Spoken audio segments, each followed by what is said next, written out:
Yeah, thanks to Deputy Wall and the Labour Party for bringing forward this important motion, and can I also commend Family Carers Ireland and all the young carers who have brought this issue to our attention, and to say that we fully support the motion, and I know the government are not opposing it, but hope that they're going to do more than just not oppose it and take seriously this motion, which I assume has been drawn up in consultation with Family Carers Ireland and with the young carers themselves. So you are hearing, and can I apologise, I wasn't at your briefing today, I was just out the door with meetings and whatnot, but and I have to say I'm not an expert in this area. I've come across a lot of the issues to do with carers, but I'm staggered as I was reading into this, and I know the ESRI have done a very lengthy paper on the whole issue, which is detailing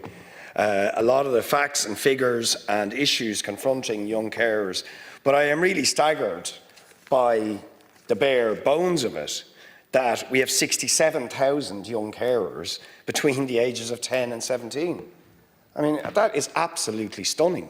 Looking after parents and siblings with disability, with chronic illness, when they're children, at a time when they need to develop and have a life, and be educated, have a social life.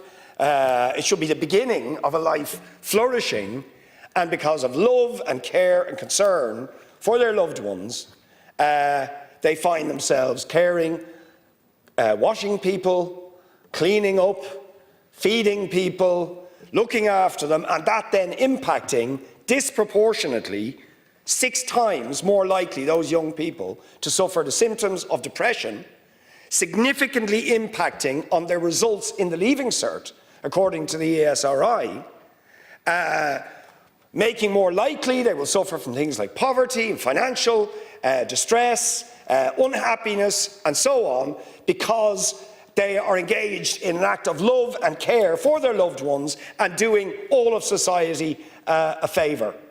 So I seriously hope, because I've learned from just reading into this and from reading the motion, about the huge service these young people are doing to our society and to tens of thousands of people who need help and care, that the government are listening and are going to do absolutely everything. I mean, they should, of course, immediately abolish the carers means test and do a lot more in terms of the income poverty that carers suffer in general, but they have an even greater obligation to young people and children, given the role they are playing in providing this care. I mean, the sheer economics of it is obvious, although we shouldn't even have to put it in these terms.